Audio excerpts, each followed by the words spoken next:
rasuluhu alladzi la Bapak dan Ibu sekalian, jemaah salat subuh rahimakumullah. Alhamdulillah, marilah kita senantiasa memanjatkan puja dan puji kita kepada Allah Subhanahu wa taala. Bahwasanya sudah tidak terkira ya berapa jumlah kenikmatan yang Allah limpahkan kepada kita. Sudah tidak bisa terhitung berapa banyak keberkahan yang terlimpah kepada kita.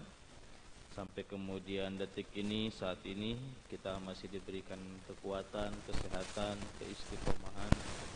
Mampu Allah berikan kepada kita kekuatan hati, kekuatan fisik untuk bisa hadir di tempat ini, tempat yang mulia ini. Dan ini semua bagian dari rasa syukur kita kepada Allah Subhanahu wa taala. Salat dan salam semoga senantiasa tercurah limpahkan kepada Nabi kita, kedua hasanah kita, suri tauladan kita, Rasulullah Muhammad sallallahu alaihi wasallam.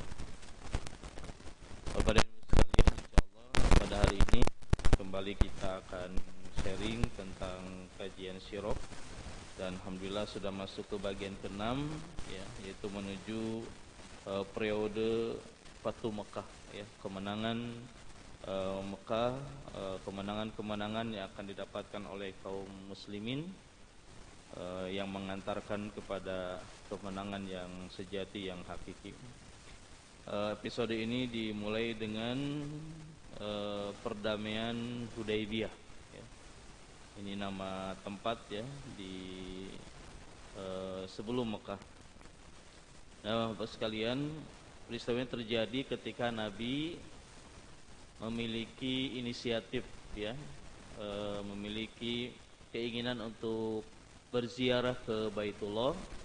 Kemudian beliau sampaikan kepada para sahabat, dan tentunya kabar ini menjadi sesuatu yang sangat luar biasa ya, menjadi sesuatu yang dinanti-nantikan karena mereka sudah meninggalkan kota Makkah, tempat kelahirannya, di mana mereka besar, di mana mereka berinteraksi. Harta mereka ada di sana, keluarga mereka sebagian ada di sana. Kemudian Nabi mengajak mereka untuk mendatangi Baitullah, sesuatu yang sangat menggembirakan ya, sampai kemudian disambut oleh 1.400 sahabat kaum muslimin saat itu, dan mereka bersiap-siap untuk melaksanakan umroh ya, yang memang digagas oleh Nabi kita. Akhirnya dipersiapkanlah segala sesuatunya karena memang niatnya juga akan umroh, maka persiapannya juga memang berhubungan dengan aktivitas itu ya. Tidak ada pergerakan, tidak ada pemberakalan, tidak ada sesuatu yang berhubungan dengan perang ataupun yang sesuatu yang dipersiapkan untuk berhadapan dengan musuh ya. Nabi mempersiapkan sekian ekor kambing ya untuk menjadi hewan kurban ya. Nabi mempersiapkan sahabat untuk menghadapi satu peristiwa yang barangkali penting saat itu ya. Akhirnya sekalian, berangkatlah Nabi dengan sahabat ya menuju Mekah. Walaupun ternyata dalam banyak hal Nabi menghadapi juga banyak masalah ya, banyak kendala, banyak kerintangan. Tentunya salah satunya adalah kaitan dengan masih belum amannya ya, baik itu jalur maupun tempat tujuan ya. Sampai mengantisipasi banyak hal, Nabi kemudian mengutus utusannya ya, mengutus spionasinya untuk kemudian mengecek seperti apa kondisi terkini di Mekah ya, terutama yang dilakukan oleh orang-orang kafir Quraisy ya. Akhirnya diutus salah seorang untuk kemudian berangkat ke sana melihat situasi dan kondisi yang ada. Nah kemudian Nabi terus berjalan ya, berjalan menuju ke Mekah. Walaupun Nabi saat itu memiliki insting ya, memiliki perasaan bahwa ini akan ada penolakan dari orang-orang kafir. Nah akhirnya Nabi kemudian meminta salah satu sahabat punya jalur lain yang memiliki kemampuan trek lain menuju Mekah selain tempat yang biasa. Karena setelah beberapa kilo Nabi melakukan perjalanan, utusan itu datang lagi kepada Nabi mengabarkan bahwa tatkala mereka mengetahui rencana Nabi dengan para sahabat, mereka kemudian menggalang kekuatan, ya. Mereka mempersiapkan seolah-olah akan berperang, ya. Dan itulah kemudian yang diantisipasi oleh Nabi Muhammad dengan sahabatnya, sehingga beliau mengambil jalan lain. Nah, jalan lain inilah yang kemudian menjadi wasilah di mana Nabi dengan sahabat itu kemudian menuju ke Hudaybiyah itu, ya. Ini jalannya cukup terjal, cukup curam, ya, bebatuan di sana sini dan yang lainnya. Ya, tapi itulah resiko yang harus diambil, ya, mengantisipasi itu semua. Nah, sampai kemudian di satu tempat yang bernama Taniyatul Miror. Nah, ini untanya Nabi, ya, si Quswah ini kemudian berhenti, ya. Nah, sampai kemudian memunculkan ekspektasi, ya, memunculkan praduga dari para sahabat, ada apa ini? Si unta Nabi kemudian mogok, ya. Itu kemudian terdengar oleh Nabi, sesungguhnya Quswah tidak mogok, ya. Dan dia tidak memiliki mental mogok, ya. Nah, dia diberhentikan oleh Allah sama seperti Allah memberhentikan gajah-gajah ketika Nabi lahir saat itu, ya, ketika akan terjadi penyerbuan terhadap Ka'bah. Akhirnya si unta ini berhenti di satu tempat, ya. Kemudian Nabi mendapatkan informasi, ya, bahwa orang-orang kafir Quraisy dengan segala kekuatannya sedang menuju ke arah beliau, gitu, ya. Akhirnya setelah itu Nabi melanjutkan perjalanan menuju ke arah Hudaybiyah. Yang di sini juga ada kisah yang memperlihatkan bagaimana Muhammad adalah seorang nabi, ya. Ketika para sahabat tiba di tempat itu, kemudian ada air yang tergenang, parit yang sedikit, kemudian mereka berhenti dan beristirahat, kemudian meminum air itu dan habis, ya.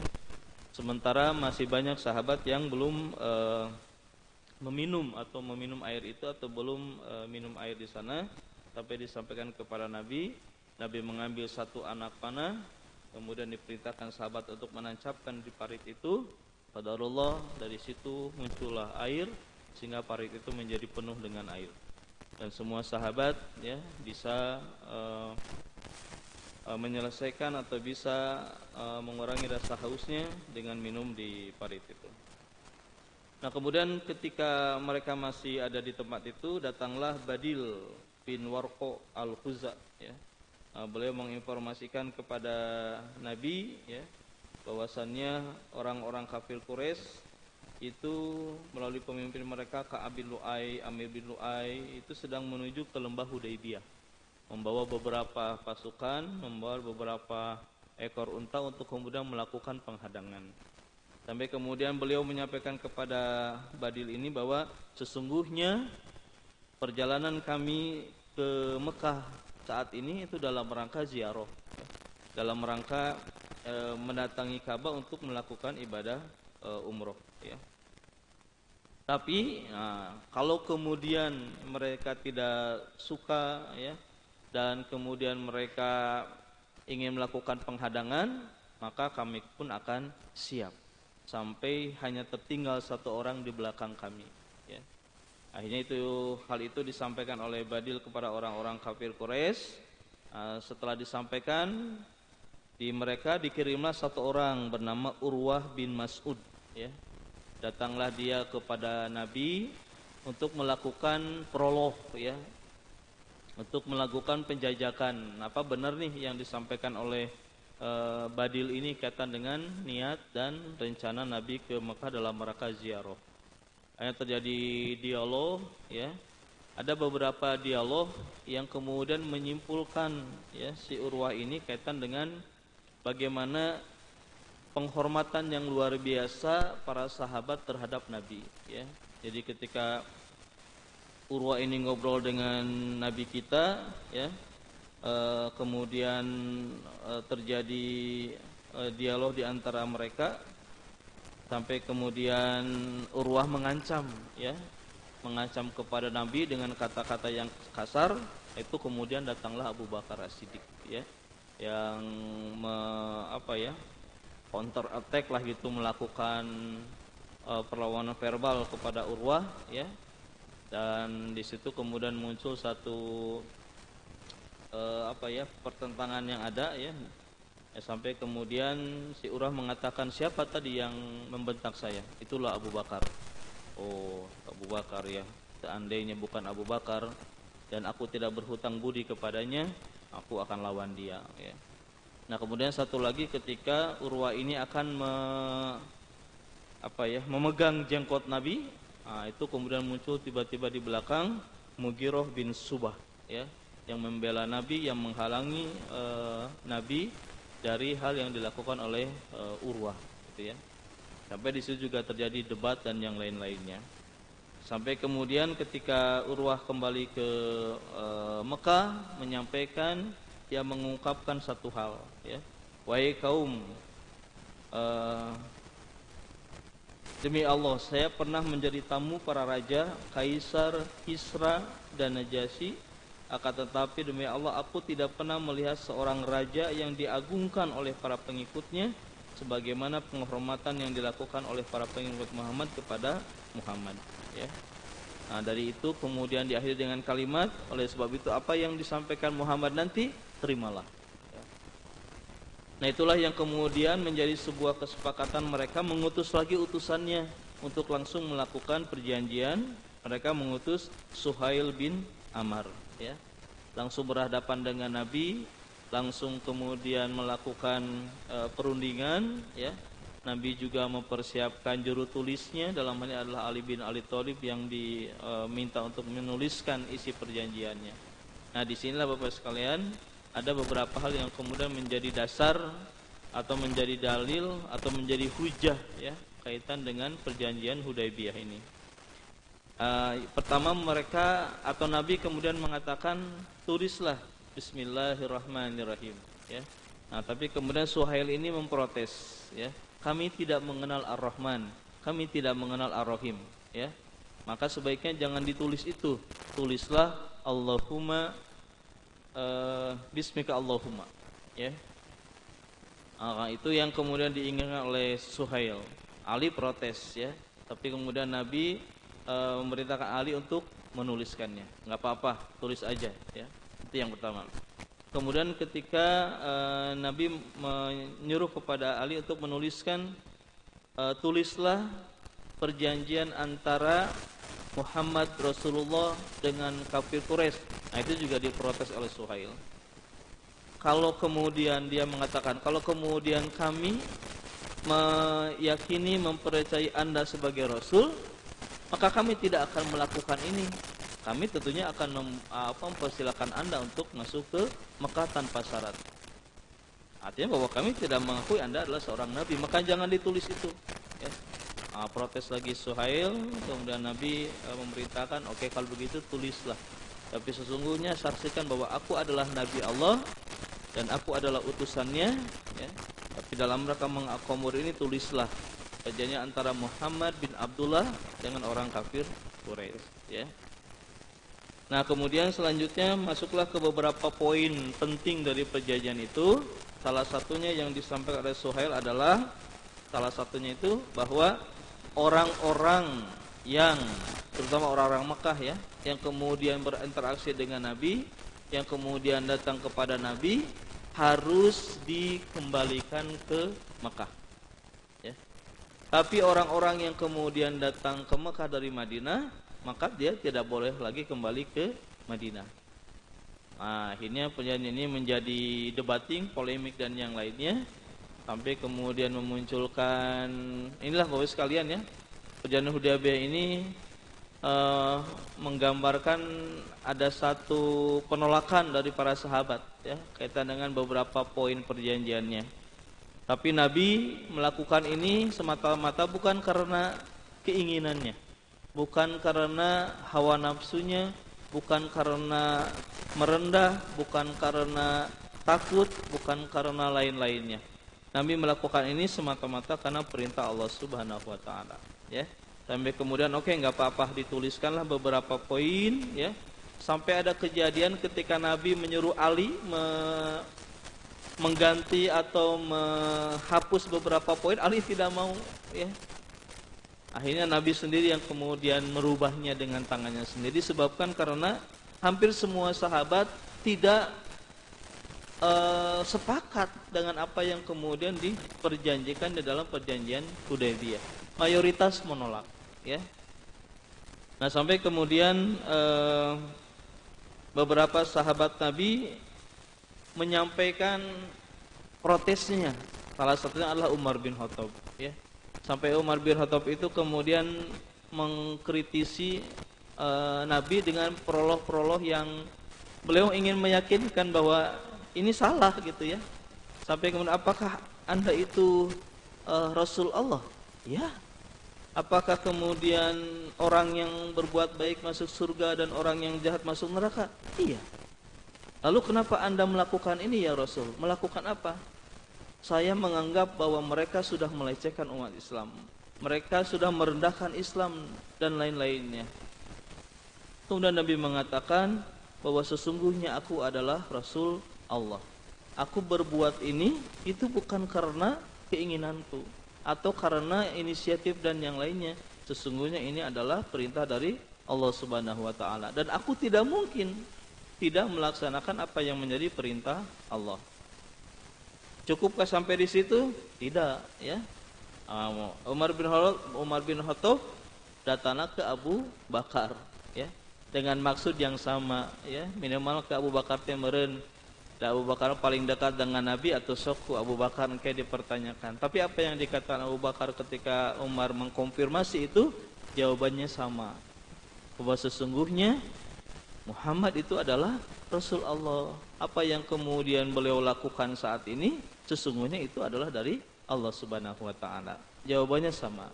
Sampai kemudian turunlah surat Idza jaa nasrullahi wal fath, ya. Ini ada dua pendekatan yang menunjukkan karakter yang berbeda. Ketika Umar mendapati kabar itu, kemudian mengkonfirmasi, ya Rasul, apakah ini bagian dari yang Allah sebutkan dalam surat ini? Ya. Maka menjadi tenanglah Umar bin Khattab.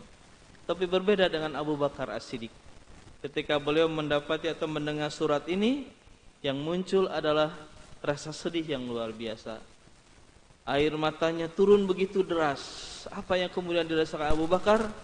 Ini adalah sebuah pesan penting bagi Abu Bakar, bahwa beliau sebentar lagi akan kehilangan panutannya, akan kehilangan Rasulnya, akan kehilangan sahabatnya.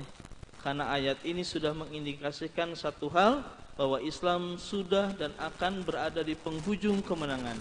Dan next setelah itu, maka selesailah tugas Nabi. Itu yang kemudian membuat Abu Bakar menangis, ya, dan merasakan kesedihan yang luar biasa. Itu bedanya antara Umar bin Khattab dengan Abu Bakar As-Siddiq, ya, kaitan dengan menyikapi beberapa ayat yang datang. Nah, kemudian sekalian, apakah kemudian juga selesai polemik ini dengan diwakili Umar bin Khattab? Ternyata tidak, ya. Setelah selesai perjanjian itu, Nabi kemudian menyeru kepada sahabatnya, "Hei sahabat, ayo bergerak, ayo sembelih kambing-kambing kalian, dan setelah itu bercukurlah kalian." Tidak ada seorang pun yang menggubris. Tidak ada seorang pun yang kemudian secara spontan melakukan apa yang diperintahkan Nabi. Nabi sudah berkeliling kepada sahabat, tapi mereka diam. Mereka tidak merespon. Akhirnya Nabi masuk ke tenda, kemudian menyampaikan kepada istrinya, yaitu Ummu Salamah, "Apa yang harus aku lakukan wahai istriku?" Istri Nabi mengatakan, "Wahai Rasul, keluarlah Anda. Sembelilah kambing Anda sendiri, panggillah tukang cukur Anda, dan cukurlah lemut Anda. Dan Anda tidak usah berkata-kata, satu patah kata pun." Nah, akhirnya Rasul kita, Nabi kita mengikuti perintah atau saran dari istrinya, sampai kemudian beliau melakukan itu, menyembelih sendiri, memanggil tukang cukurnya, mencukur rambut beliau. Dan setelah itu para sahabat melihat apa yang dilakukan Nabi itu, serta mereka kemudian melakukan apa yang dilakukan oleh Nabi. Tanpa diperintah mereka melakukan semua kambing-kambing yang dibawa untuk berkurban saat itu disembelihnya. dan juga mereka mencukur rambut-rambut mereka. Nah, kemudian sekalian, dari situ kita bisa mengambil beberapa hal ya, walaupun nanti insyaallah untuk hikmah akan saya sampaikan di pekan depan ya, karena setelah ini akan ada kajian di peristiwa Baitur Ridwan yang sambungannya juga dengan perjanjian Hudaybiyah. Tapi dari episode ini kita sedikit barangkali bisa melihat bagaimana bahwa di saat itu juga ada penolakan dari para sahabat disebabkan mereka ekspektasinya sudah kuat bahwa mereka akan umroh, bahwa mereka akan datang ke Mekah, bahwa mereka akan bertemu dengan keluarganya, bahwa mereka akan kembali menginjakan kaki ke tanah air mereka, ke tempat lahir mereka. Mereka sudah merasakan suasana yang luar biasa gitu ya. Kalau kita seperti kita pulang kampung atau kita menemui seseorang di kampung, itu sudah kegambar bagaimana suatu dan lain-lainnya yang kita rasakan. Tapi dihadapkan pada kenyataan bahwa Nabi melalui perjanjian itu menunda sementara keberangkatan ke Mekah ya. Sampai kemudian Umar juga di dalam kesempatan yang lain kemudian, kenapa ya Rasul? Bukankah Anda menjanjikan bahwa kami akan berumroh? Iya betul. Tapi apakah saya menjanjikan tahun ini kamu umroh? Tidak. Tapi next time lah gitu ya. Artinya bahwa kita tetap akan berumroh, kita akan bertawaf di Mekah, tapi tidak tahun ini ya. Akhirnya para sahabat mayoritas terpengaruh dengan situasi, apalagi isinya.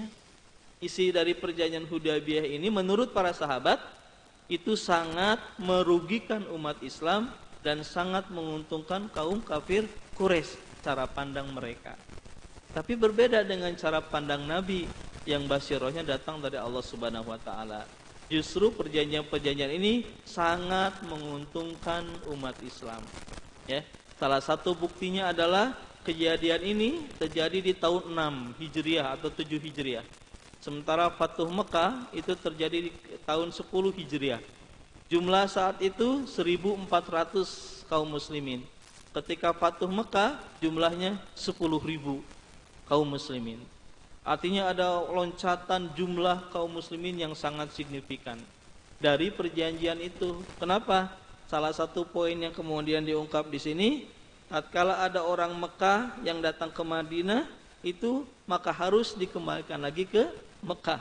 Itulah sesungguhnya sesuatu yang menjadi inti tatkala mereka datang ke Mekah, mereka masuk Islam, mereka dikuatkan dengan Islam, disuruh kemudian ke Mekah. Atau itu kesempatan untuk berdakwah, kesempatan untuk mengajak sanak saudara, famili, tetangga lainnya itu kemudian masuk ke dalam Islam. Karena orang-orang yang masuk Islam saat itu walaupun hanya beberapa hari, beberapa saja, tapi hidayahnya itu luar biasa diberikan Allah kepada mereka. Sampai kemudian meresap Islam itu kepada mereka ya. Karena memang kan perintahnya juga saat itu masih sedikit ya, belum ada ibadah-ibadah yang lain, cukup dengan mengatakan la ilaha illallah dakhalal jannah, beres ya. Nah, itu kemudian menjadi pesan penting kepada orang-orang Mekah, sampai banyak orang-orang Mekah yang masuk Islam saat itu sebelum Futuh Mekah, dan banyak kabilah-kabilah yang melakukan perjanjian dengan Nabi, melakukan persekutuan dengan Nabi, dan tentunya Islam datang kepada mereka. Jadi hadirin sekalian, cara pandang orang sahabat ya terhadap perjanjian ini itu kemudian dijawab oleh Allah dengan beberapa perkembangan Islam dari tahun ke tahun ya. Sampai kemudian Islam mengalami kejayaan sampai datang nanti ke peristiwa Futuh Mekah dengan 10.000 kaum muslimin dengan kekuatan yang sangat luar biasa yang kemudian menghancurkan simbol-simbol agama di Mekah ya, dengan cara mengeluarkan berhala-berhala yang ada di Ka'bah ya. Nah, ini barangkali sekalian yang menjadi dalam tanda kutip keunikan dari peristiwa ini, yang menjadi ketidaklaziman peristiwa ini di hadapan para sahabat ya. Tapi sesungguhnya di balik itu dikuatkan dengan tadi ayat yang berhubungan dengan kemenangan, kabar gembira sudah Allah berikan kepada kaum muslimin. Pintu gerbang kesejahteraan sudah dibuka oleh Allah melalui perjanjian ini. Setelah itu Islam menjadi agama yang banyak dianut oleh kaum kafir Quraisy dan beberapa kabilah-kabilah yang ada di sekitarnya. Dan itu yang sampai kemudian juga ada satu ayat ya yang Allah turunkan saat itu, yaitu ayat dalam surat Al-Mumtahanah yang isinya tentang menyikapi banyaknya perempuan-perempuan ya atau calon muslimah yang datang kepada Nabi untuk kemudian menyatakan keislamannya. Sampai ditegaskan oleh Allah dalam surat tersebut ya, wahai orang-orang yang beriman, apabila datang berhijrah kepadamu perempuan-perempuan yang beriman, maka hendaklah kamu uji keimanan mereka.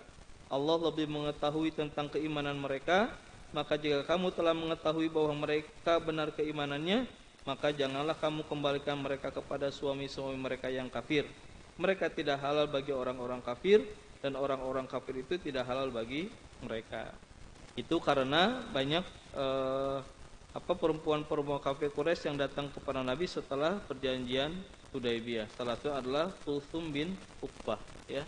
Nah, ini menjadi sebuah syariat ya, menjadi hukum kaitan dengan pernikahan yang menjadi batal ya saat itu disebabkan karena yang satu sudah menjadi muslimah, yang satu masih dalam keadaan kafir. Itu barangkali Bapak sekalian yang sementara bisa disampaikan dari perjanjian Hudaybiyah ini. Insyaallah untuk hikmah kita akan sampaikan di pertemuan berikutnya. Terima kasih atas segala perhatiannya. Mohon maaf kalau ada hal-hal yang tidak berkenan. Aqulu qouli hadza wa astaghfirullahi wa lakum. Assalamualaikum warahmatullahi wabarakatuh.